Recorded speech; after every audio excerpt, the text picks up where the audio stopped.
Hey everyone, welcome back to another episode of the Expansion Pack. I'm a little sick right now, so if my voice gets please excuse me. But this is the show where we talk about video games, comic book, anime, and much, much more. I am your host, Andy. And I'm Chris. Let's get into the news. In our first story, we have big news from the good folks over at Humble Bundle. They have now joined the ranks of the IGN family. This news comes suddenly with no prior talk of possible acquisition, but now will be a subsidiary of IGN, which in turn is owned by parent company Ziff Davis. In a Tumblr post penned by Jeffrey Rosen, the current CEO and co-founder of the company, on their official blog said, "We chose IGN because they really understand our vision, share our passion for games, and believe in our mission to promote awesome digital content while helping charity." The Pay What You Want to charity has had major success, having raised over $106 million with the help of the 10 millions of customers, and have used the site since its launch in 2010. However, this wouldn't be the first time that IGN has had their hand in digital game sales. Back in 2004, they launched direct2drive.com, a site that would be comparable and a direct competitor to Steam. IGN would end up selling the branch of the company in 2011. Now, is this good news or bad news to you? I like IGN. I think they're a good company. So to see Humble Bundle work with them, they already announced, like, hey, here's what's on Humble Bundle. So I think it's like they're just eliminating a middleman here. So I think it's it's good. Okay, yeah. I didn't see it through that. But in other news, Halloween is one of gaming's favorite time of the year. I know it's my favorite time of the year. Plenty of games are participating in Halloween events like Overwatch, like I talked last week, having recently launched their second Halloween of terror in games like Hearthstone and Minecraft, launching spooky events of their own. So if you're afraid of the terrors and the rest of the gaming world is throwing at you, then take solace with Team Fortress 2, because what they're asking players to join them in this season is a little less frightening. Welcome to the Jungle Inferno. Yes, Team Fortress 2, the 21-year-old class shooter, is getting another major update. News of the update comes from the Team Fortress blog.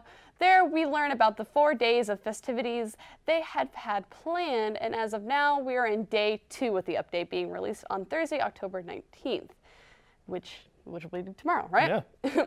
On the official update page, we are teased with 5 new community-made maps centering around the jungle theme and 7 new emotes. New from the update is Warpaint, a new consumable item that can be redeemed for new patterned weaponry.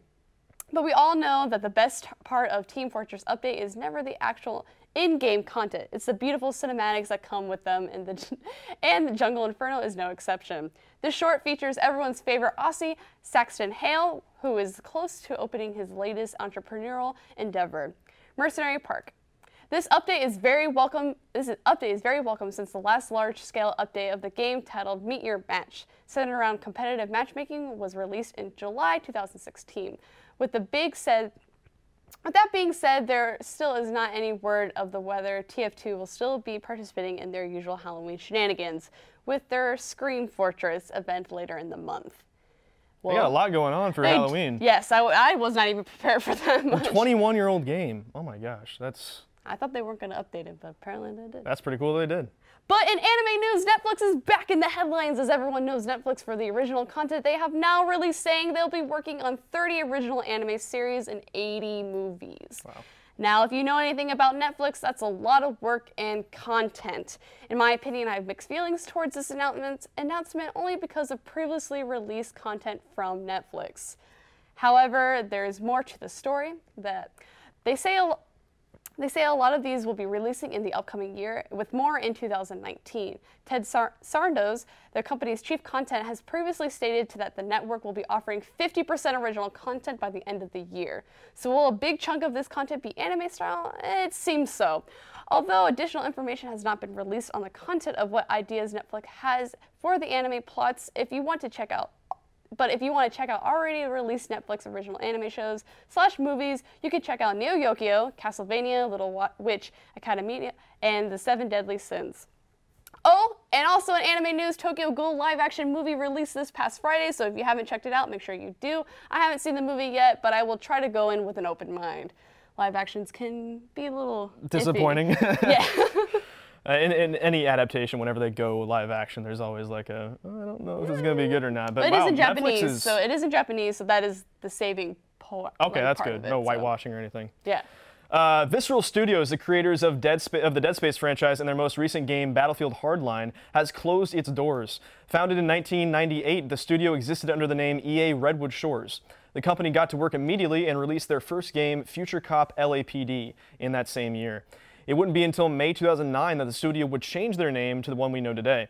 When EA acquired the video game rights to the Star Wars franchise, they had Visceral working on a single-player Star Wars experience, and having seen success through the company's almost 20 years of operation, it was no surprise that EA felt that they were up to the task, especially considering the people leading the project. Amy Hennig, game director and writer on the first 3 Uncharted games, was brought on the team as a writer after leaving Naughty Dog for the unnamed Star Wars project. With such a name writing the story and a developer known for creating such high-quality linear experiences, this project was poised for success. EA has released an update for the project saying that their EA Worldwide Studios will be taking over as they redesign the game, taking into account feedback from recent playtesting. With that in mind, EA will be slowly ramping down the work at Visceral until they shut down for good. They also stated that they will be redistributing as many employees as they can to other EA projects. That's good. Yes. However, it is always nice to see that when a major shutdown like this happens, other companies offer themselves a potential places of employment. Companies like Ubisoft, 2K, and NetherRealm Studios have sent out tweets stating that they are always looking for good people. We wish the best of luck to all those talented people who have been affected. That's always sucks when something like that comes crashing and burning. But at least it's like they're making sure it doesn't, you know, it leaves with something, I guess. There's people out there. Well, that wraps things up for video game and anime news. Make sure you stay tuned for our next segment of the show as we join Matt in our comic book news portion, so stay tuned. Today, when you have multiple devices at your fingertips, wouldn't it be great if you could run the software you need on all of them? Well, now you can. UCF Apps is a new and innovative way for you to access the applications that you need to get your coursework done from any PC, Mac, tablet, or smartphone. For more information or to give your input on UCF Apps, go to apps.ucf.edu. What are you waiting for? Start using UCF Apps today. Do you like sports? Do you like reading about sports? Then we got a sports blog just for you. Stay on my peripherals. That's not fun.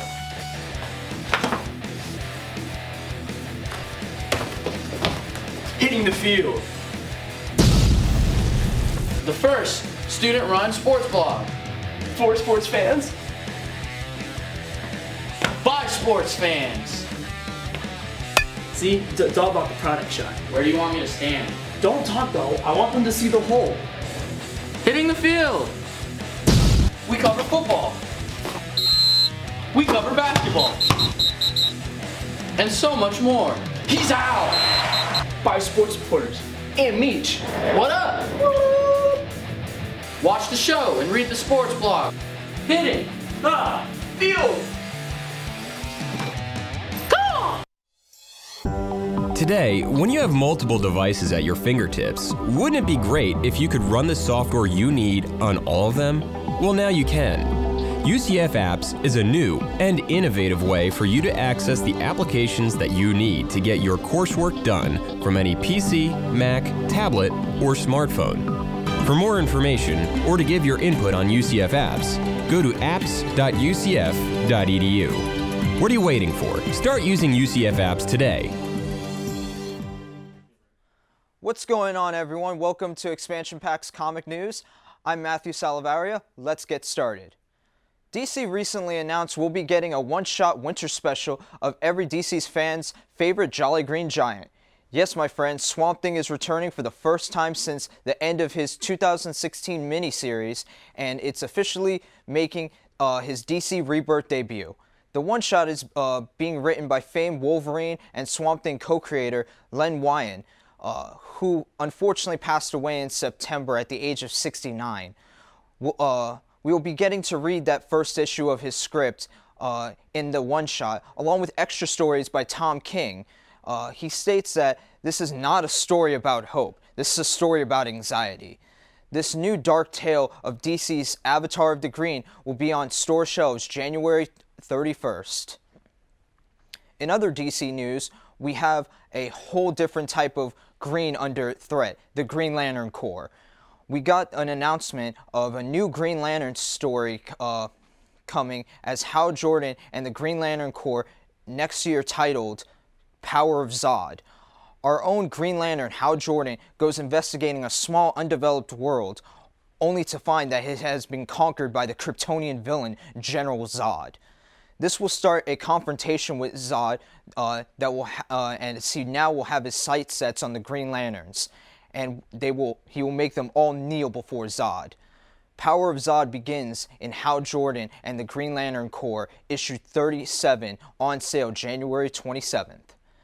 Now switching over to Marvel, we have more news about the hyped Avengers No Surrender event.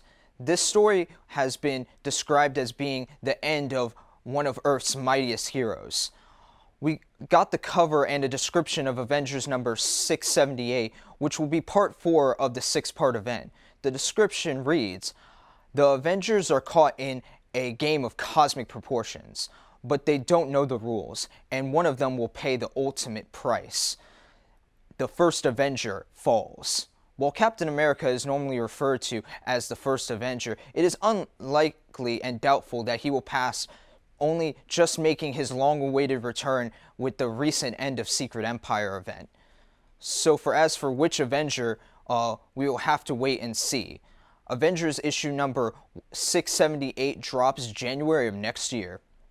Speaking of the fall of a hero, we have Fall of Peter Parker number 1 coming to Amazing Spider-Man number 789.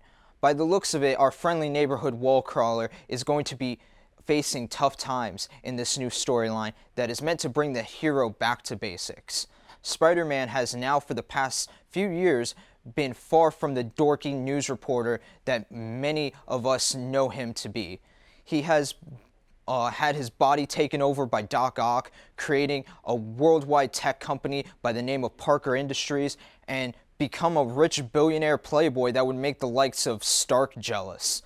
Now it seems like all that is coming to an end, as longtime Spider-Man writer Dan Slott will be continuing his run with Fall of Parker number 1 on store shelves next week. Now for our pull list for today. We have Sherlock, Frankenstein, and the Legion of Evil number 1, Aquaman number 29, Batman number 33, Batman The Drowned number 1, Incredible Hulk number 709, Deadpool vs. Old Man Logan number 1, Ash vs. the Army of Darkness number 1, Champions number 13, Superman number 33, Invincible Iron Man number 593. That's all for today's comic news. We'll be back with more of the expansion pack after this. Stick around. Today, when you have multiple devices at your fingertips, wouldn't it be great if you could run the software you need on all of them? Well, now you can. UCF Apps is a new and innovative way for you to access the applications that you need to get your coursework done from any PC, Mac, tablet, or smartphone. For more information or to give your input on UCF Apps, go to apps.ucf.edu. What are you waiting for? Start using UCF Apps today. Do you like sports? Do you like reading about sports? Then we got a sports blog just for you. Stay on my peripherals. That's not fun.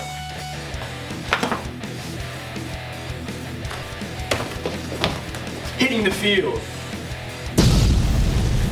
The first student-run sports blog. For sports fans. By sports fans. See, it's all about the product shot. Where do you want me to stand? Don't talk though. I want them to see the whole.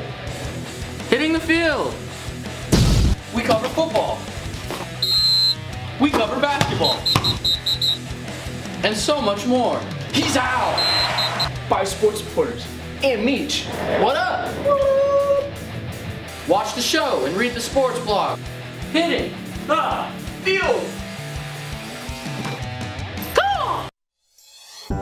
Today, when you have multiple devices at your fingertips, wouldn't it be great if you could run the software you need on all of them? Well, now you can. UCF Apps is a new and innovative way for you to access the applications that you need to get your coursework done from any PC, Mac, tablet, or smartphone. For more information or to give your input on UCF apps, go to apps.ucf.edu. What are you waiting for? Start using UCF apps today. Hey guys, welcome back to the expansion pack. Now this part of the show, we are going to have a open discussion, no script, free words. We have a new person with us, Alan. He was on BTC this week, and now he gets you. Hey, yeah. and now we get Seen to you talk before. about video game companies. Yeah, well, thanks for having me. Yeah, I'm happy to have you. So this discussion, we're going to kind of expand more on the Humble Bundle, IGN buying things, and like gaming companies buying other gaming companies, like for example, Activision with Blizzard, EA with BioWare, and stuff like that. Now I know, Alan, you are very passionate about the Humble Bundle IGN thing. Well, I guess my biggest issue is that I feel like Humble Bundle is those guys out there, they've done a lot of good. They've done a lot of very cool things as far as, you know, as a gamer, all these games they get to buy for super cheap, as well as all the money they raise for charity. I mean, they seem like really great guys. And, you know, the internet is the internet. And I feel like a lot of people are writing them off because of their acquisition by IGN, because I think some of the, not what we would consider casual gamers, but like people who consider themselves, you know, in the hobby, that type of thing, aren't super fond of IGN, so they're immediately writing off Humble Bundle. And I don't really see the point in that, because they've always been very ambitious. You know, they with the Humble monthly subscription and all the different kinds of bundles they do. I mean, if you keep up with them, they do like ebooks of like all different kinds of genres, and they. Oh wow, I didn't know they did ebooks. I did know. Oh wait, I did know that. They do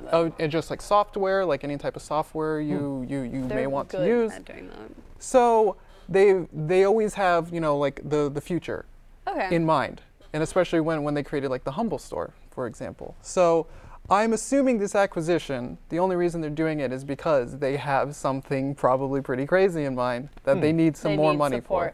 Yeah. Okay. So at first, when I heard the news, I was kind of like, oh no. I was one of those people. Oh, that's how I was. I was one of those people. I was like, oh no, this is not going to be good. Because I saw it as IGN's using this as a cash grab for themselves to kind of, like, I was worried that they were going to turn Humble Bundle into something that you pay an enormous amount of money for, that's a monthly subscription. That, like, they already have monthly subscription. I know it's like $12, I believe. Something like that. It's not too much. It's like not expensive, but I was afraid that it was going to turn into like something that you have to pay the monthly subscription for. Just like some kind of worst case scenario. Yeah, my mind went worst case scenario. I would say, because no offense to IGN, they've always had some. They don't have the best reputation. Yeah, they have a pretty negative reputation, and they're kind of a meme. The meme, you know, 10 out of 10, yeah. Oh yeah, their rating system is, but for the most part, I mean, I actually, I do find them to be credible when it comes to stuff we use about them as news games sources a lot. Yeah, exactly. So I didn't have a problem with the acquisition at all. Then again, I didn't know too much about Humble Bundle, so I don't know, what about you? My problem with it is that, like, IGN's supposed to be a gaming news outlet. Them acquiring this could potentially be a problem and make them much more biased. I was about to say biased towards like the games that they choose. I'm hoping it's like how Activision was with Blizzard, where yes, they bought them, but they still let them roam free and be Blizzard and do whatever they want. So maybe they'll still be Humble Bundle and still do what they normally do in charity and stuff like that. But it will just be, they have more money behind them to be able to do more creative endeavors, like Blizzard being able to do more things with Overwatch or stuff like that, like having WoW with amazing stuff that you can add with like Legion being involved. I mean, they could shamelessly promote Humble Bundle and like make it seem as news, yet they're making money off it, and that's what I'm afraid of. They already put out articles saying what's in current Humble Bundles. Yeah. So they already review what's going on with Humble Bundle. It doesn't seem like, because I didn't think it would be a bad idea, because it already seemed like they were dealing with what was going on with Humble Bundle. Now the fact that they own it, that's a whole other monster entirely, and I'm not really sure. They also bought Rotten Tomatoes too. I know this is a little bit going off, but this is something, I don't know if it says that, IGN to buy, or well, if I remember to acquire correct, Rotten Tomatoes. Are they doing something big? Well, they had Rotten Tomatoes. They sold it to Flickster, if I remember correct. They sold it to Flickster. Who is now Fandango. if I remember correct. So at one point, no, they you're had right. They had Rotten Tomatoes since like 2004. And just like in the article, you guys were talking about earlier in the show, they've had their own platform to sell games before. Yeah. They've done it, and they didn't sell it until 2011 to GameFly.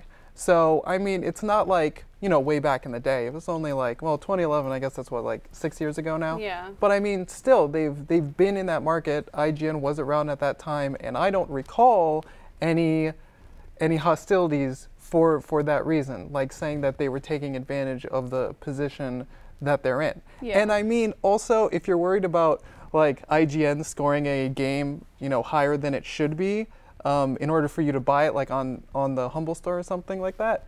I mean, that's already the meme, right? You should probably reevaluate you as if you're like trusting like 100% with IGN's reviews. Yeah, if you're looking at reviews and it's like 6, 7, that type of thing. And then IGN's like a 10 or a 1. Like something's not right here. Yeah, it's like you should take more than just one source. Always. For that anything. Should be anything, like news, just movies, and like everyone trusts Rotten Tomatoes with literally everything with movies nowadays. But unfortunately, but yeah. Yeah, you really should not. But you shouldn't. You like open your mind. Right, and I mean, right now, Rotten Tomatoes, with it being owned by, again, I'm going off of memory here, Fandango. I think like Paramount has like a 40% stake in the company, and then like another production company. So it's like, this isn't out of the realm. Like this is normal. It is normal. It's business. Unfortunately. This is how it is. That's all. Like we live in a capitalistic country where this is how things work. It's how you grow as businesses. You merge together and do stuff. Right. That's just how it is. Like, but I do know So we're kind of more positive now towards, I believe, the Humble Bundle thing, but there have been other things in gaming that were not so positive. Oh, yes, I can name a few right now, like some buyouts.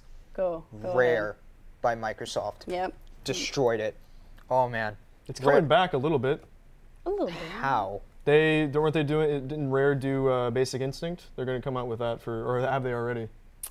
You mean Killer Instinct, right? Killer Instinct. Yeah, Killer Instinct. Basic Instinct's a movie. Yeah. That kind of threw me off. I was confused. So I was like, I'm going to non-wave. But that's an older property they're bringing back. I'm not saying to a successful degree. Right. I mean, Are you talking about the fighting game? Yeah. I think that one's made by, I think that was Iron Galaxy. Yeah, it was, I believe. Just disregard everything. They have the property.